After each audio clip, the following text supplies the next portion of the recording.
কখনো কি ভেবে দেখেছেন সমুদ্র থেকে কিভাবে পেট্রোল উৎপাদন করা হয়?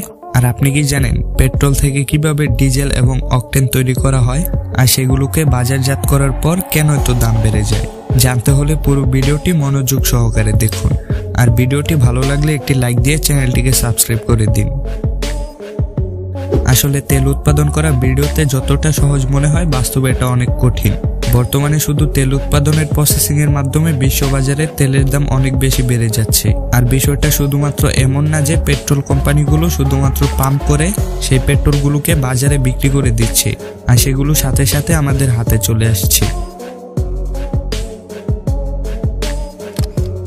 আসলে পেট্রোল এবং ডিজেলগুলো আমরা মাটির নিচে গাঢ় এবং কালো এক খনিজ পদার্থ হিসেবে পাই, যেটাকে আমরা পেট্রোলিয়াম বলে থাকি। আর এই পেট্রোলিয়াম থেকে প্রসেসিং এর মাধ্যমে বিভিন্ন ধরনের তেল উৎপাদন করা হয়, আর তারপর সেটাকে বাজারজাতকরণ করা হয়। আসলে মাটির নিচে পেট্রোলিয়াম তৈরি হওয়ার পেছনেও লম্বা একটি ইতিহাস রয়েছে।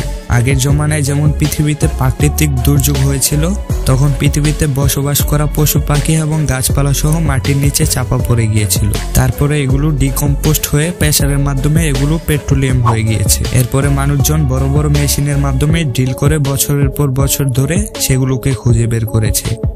আর এই পেট্রোলিয়ামগুলোই হচ্ছে বিভিন্ন তেল উৎপাদনের প্রধান উপাদান। একবার যখন পেট্রোলিয়ামগুলোকে মাটির নিচ থেকে তোলা হয়, তখন সাথে সাথে এগুলোকে কারখানার মধ্যে পাঠিয়ে দেওয়া হয়। আসলে কাঁচা তেলগুলো মাটি এবং সমুদ্র দুই জায়গাতেই পাওয়া যায়। আর যে তেলগুলো সমুদ্রের মধ্যে পাওয়া যায়, সেগুলোকে তোলার জন্য সমুদ্রের মধ্যে একটি ফ্লোটিং রিফাইনারি বানানো হয়। অন্যদিকে যে তেলগুলো মাটির উপরে পাওয়া যায়, সেগুলোকে তোলার জন্য মাটির মধ্যে ড্রিলিং মেশিন দিয়ে অনেক বড় বড় গর্ত করা হয়। তেলগুলো সমুদ্র এবং মাটি যে জায়গায় পাওয়া যায় না কেন, সবচেয়ে বেশি সময় ব্যয় হয়ে যায় সেগুলোকে মাটি থেকে উপরে তুলতে। অনেক সময় তো বছরের পর বছর লেগে যায় সেগুলোকে খুঁজে বের করতেই। এরপরে শেষ পর্যন্ত যখন তেলগুলোকে খুঁজে পাওয়া যায়, তখন সেখানে অনেক বড় বড় ড্রিলিং মেশিন সেট করা হয়, আর সেগুলো দিয়ে গর্ত খনন করে তেলগুলোকে বের করা হয়। এরপরে তেল পাওয়ার পর তেলগুলোকে পাইপের মাধ্যমে রিফাইনারিতে পৌঁছে দেওয়া হয়। এরপরে রিফাইনারিতে কাঁচা তেলগুলোকে বড় বড় সিলিন্ডারের মাধ্যমে গরম করা হয়, আর তারপর সেখানে আলাদা আলাদা টেম্পারেচারের মাধ্যমে বিভিন্ন উপাদানগুলো আলাদা আলাদা পাইপের মাধ্যমে আলাদা করে ফেলা হয়।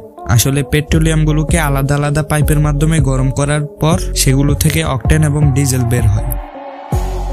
যেমন কি 260 ডিগ্রি টেম্পারেচারে গরম করলে সেগুলো থেকে ডিজেল বের হয়, অথবা 180 ডিগ্রি টেম্পারেচারে গরম করলে এগুলো থেকে কেরোসিন বের হয়, অথবা এগুলোকে যদি 40 ডিগ্রি টেম্পারেচারে গরম করা হয়, তাহলে এগুলো থেকে পেট্রোল তৈরি হবে।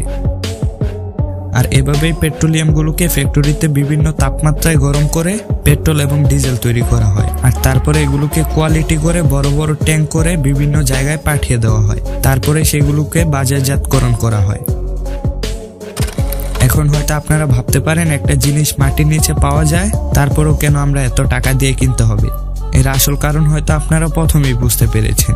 আসলে পেট্রোলিয়ামগুলোকে খুঁজে বের করা, তারপর সেগুলোকে মাটির নিচ থেকে তোলা, এরপর সেগুলোকে ফ্যাক্টরিতে পাঠানো, আর তারপরে সেগুলোকে টেস্ট করে ডিজেল অথবা অকটেন তৈরি করা, আর এগুলো করতে তাদের অনেক বেশি সময় এবং টাকা ব্যয় হয়ে যায়।